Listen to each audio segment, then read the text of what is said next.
बोलिए श्री राधा वल्लभ सरकार की जय। सद्गुरुदेव भगवान की जय। ना गुरुरधिकं तत्त्वं ना गुरुरधिकं तपः ना गुरुरधिकं ज्ञानं तस्मै श्री गुरवे नमः। ब्रह्ममुरारिसुरार्चितलिङ्गं निर्मलभाषितशोभितलिङ्गं जन्मज दुःखविनाशकलिङ्गं तत्प्रणमामि सदा शिवलिंगम। प्यारे प्रभु प्रेमियों, आप श्रावण मास में द्वादश ज्योतिर्लिंगों का पावन चरित्र श्रवण कर रहे हैं। आज हम श्री नागेश्वर ज्योतिर्लिंग महादेव का पावन चरित्र श्रवण करेंगे। प्यारे भक्तों, ये जो नागेश्वर मंदिर है ये गुजरात में द्वारिका के पास पड़ता है। तकरीबन 17 मील दूर है। यहाँ से सब साधन मिल जाते हैं द्वारिका से। और प्यारे भक्तों, नागेश्वर की और भी कथा हैं। कई लोग कहते हैं कि उत्तराखंड में अल्मोड़ा में भी रामेश्वर हैं, तीसरा महाराष्ट्र में हिंगोली में भी हैं। ऐसे ही बैद्यनाथ के लिए भी कई अलग अलग मत हैं। जैसे बैद्यनाथ भी 3 जगह बताए हैं, परली महाराष्ट्र में, हिमाचल मंडी में और देवघर झारखंड में। तो लेकिन कहीं भी जाएं पुण्य बराबर मिलता है भक्तों। और जो शास्त्र कहता है तो वो मैं आपको बता रहा हूँ। प्यारे भक्तों, कहते हैं ये नागेश्वर ज्योतिर्लिंग की कथा आप श्रवण कर लेते हैं। ये कैसे हुए? प्यारे प्रभु प्रेमियों, कहते हैं कि नागेश्वर एक पहले वन था भक्तों। वहाँ घनघोर वन था और वहाँ एक दारुक नाम का राक्षस रहता था। उसकी पत्नी थी दारुका। भक्तों, ये जो दारुका थी ना, ये माता पार्वती की बड़ी भक्त थी।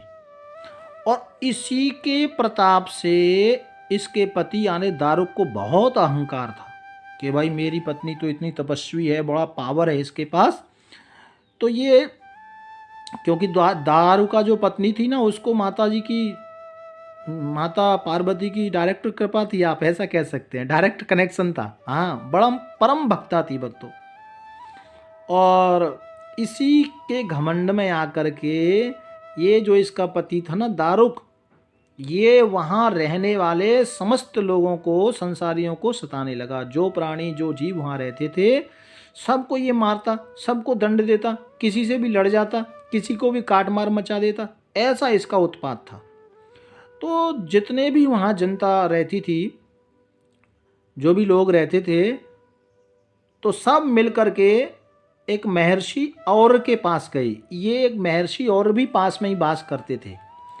और महर्षि और के पास गए और वहाँ जाकर सबने महर्षि की स्तुति वंदना की कि इस राक्षस से हम परेशान हैं, आप हमारी रक्षा करें। तब कहते हैं महर्षि और ने वो दारुक को श्राप दे दिया कि इस पृथ्वी पर तुम रहोगे और यहाँ रहकर यदि यज्ञ में रुकावट की, किसी के साथ हिंसा की, किसी के साथ मारपीट की, किसी का वध किया, तो कहा तुम मूल जड़ से नष्ट हो जाओगे। ऐसा उस दारुक को श्राप दे दिया।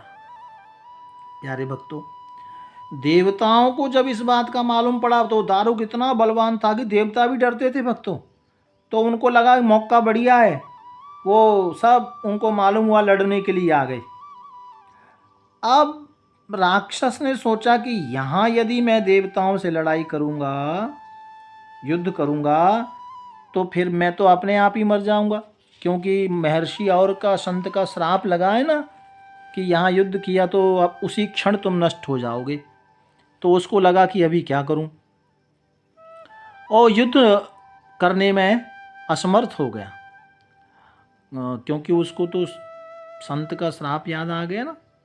तो इसी स्थिति में जिथों वो जंगल था जहाँ वो रहता था भक्तों, जो दारुक की पत्नी थी ना दारुका, मैंने कहा था कि पार्वती माता की बड़ी भक्त थी। उसके अंदर इतना पावर था कि वो जिस टापू पर, जिस जंगल में, जिस नगर में वो रहते थे ना, उसे अपनी शक्ति से उड़ाकर समुद्र में ले गई। और जितने भी राक्षस थे सब समुद्र के बीच में निर्भय होकर वास करने लगे। और ऐसा उसके पास पावर था भक्तों, पूरा उड़ा के ले गई। कहते हैं कि समुद्र में वो वास करते, एक बार व्यापारियों का, वैश्यों का, वहां से बहुत सारी नाव आ रही थी व्यापार करके, उसमें बहुत सारी नाव थी और वहां से गुजर रही थी। तब इन राक्षसों ने देखा और जितने भी वहां मनुष्य थे, जो भी व्यापारी गण वैश्यगण थे, सबको बंदी बना लिया। प्यारे भक्तों, वो जिनको बंदी बनाया, कारागृह में डाला, उसमें एक सुप्रिय नामक भगवान शिव के भक्त भी थे। वो बड़े परम भक्त थे, हर रोज हर स्थिति में भगवान की उपासना वो करते थे। जब दारुक ने सबको कारागृह में डाल दिया तो ये जो सुप्रिय था ना भक्तों, ये कारागृह में भी शिव जी की पूजा करता और रोज पूजा करता, पूजा को छोड़ा नहीं था। और वहाँ जितने लोग थे सबको धीरे धीरे धीरे धीरे पूजा में जोड़ लिया और सब मिलके साथ में, और जेल के अंदर ही भगवान शिव जी का पार्थिव शिवलिंग बना के सब पूजा करने लगे नित्य प्रति।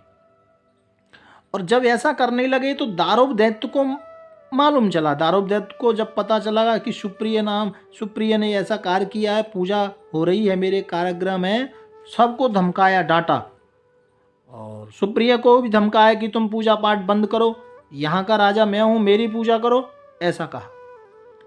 तो भक्तों, सुप्रिय नाम का जो भक्त था भगवान शंकर का, उसने बात नहीं सुनी। उसको लगा कि वो तो विश्वेश्वर, सबका नाथ है, विश्वनाथ, भगवान विश्वनाथ हैं, वो सबके मालिक हैं, ये कौन होता है। उसने इनकार कर दिया क्योंकि वो शिव जी का परम भक्त था भक्तों। और जब उसने इनकार कर दिया तो दारुक ने मालूम है क्या, अपनी खड्ग निकाली और सुप्रिया को मारने के लिए, उसका सिर छेदन करने के लिए एकदम जैसे ही प्रहार किया भक्तों, तुरंत भगवान भोलेनाथ पार्वतीनाथ उत्थम प्रकट हो गए। और अपने भक्त की करुण पुकार सुनकर उसी क्षण भगवान भोलेनाथ प्रकट हुए और प्रकट होने के बाद वहीं राक्षस को मार दिया। और प्यारे भक्तों, अभी जैसे ही प्रकट हुए ना और राक्षस को मारा, तो वहां एक राक्षस नहीं था, अनेक राक्षस थे। तो पहले सेना पर प्रहार किया था शंकर जी ने, और सेना पर प्रहार राक्षसों को जब मारा, उसको लगा कि ये तो स्वयं भोलेनाथ प्रकट हो गए, तो अब क्या करूं, मेरे को भी मरना। तो वो डर के मारे दौड़ करके अपनी पत्नी दारुका के पास आया, भागा भागा, क्योंकि वो तो उसी के लिए घमंड करता था ना। तो वो सारे राक्षसों को तो भगवान जी ने मार दिया, लेकिन वो भागा भागा बच के भाग के अपनी पत्नी दारुका के पास आया और वहाँ जा कर के उसने पूरा हाल सुनाया, डरा हुआ था। तो भगवान शंकर ने कहा कि ये सब मेरे भक्त हैं, इनको कोई सता नहीं सकता। प्यारे भक्तों, और भगवान जी कहते हैं कि यहाँ श्रेष्ठ व्यक्ति वास करें आज के बाद, चारों वर्ण अपने धर्म का पालन करते हुए यहाँ वास करेंगे। भगवान शंकर ने ऐसा बोला, और दैत्यों के लिए यहाँ कोई स्थान नहीं है। लेकिन भक्तों, जो दारुक था ना, उसकी पत्नी दारुका, वो माता की बड़ी भक्त थी। अब वो माता पार्वती को स्तुति करने लगी, वंदन करने लगी, कहा माँ मैं तो तेरी पुजारिन हूँ, मेरे वंश की रक्षा करो, मेरी रक्षा करो। तब माता पार्वती भी उत्थों प्रकट हो गई और वो दारुका की पत्नी की स्तुति सुनकर कहा क्या बात है, कहा मेरी रक्षा करो, मेरा वंश समाप्त होने वाला है। माता ने कहा धैर्य को धारण करो। तब माता पार्वती ने बाबा भोलेनाथ को स्तुति की, वंदन किया कि ये मेरी भक्त है और मैं चाहती हूँ कि इसका भी वंश चले।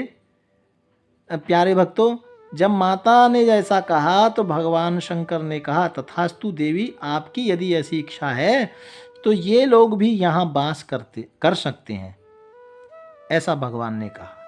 लेकिन भगवान भोलेनाथ कहते हैं कि आज के बाद मैं भक्तों की रक्षा करने के लिए स्वयं यहाँ नागेश्वर के रूप में विराजमान हो जाऊंगा। क्योंकि भगवान तो जानते थे ना, दैत्यों का कोई भरोसा नहीं, कब दोबारा घमंड आ जाए, कब परेशान करने लगे अपने भक्तों को।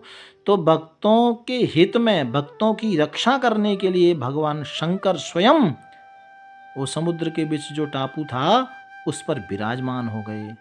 प्यारे भक्तों, वही भगवान शंकर जब वहाँ उत्थों विराजमान हुए भक्तों की रक्षा करने के लिए, वही नागेश्वर ज्योतिर्लिंग कहलाए। ठीक है ना।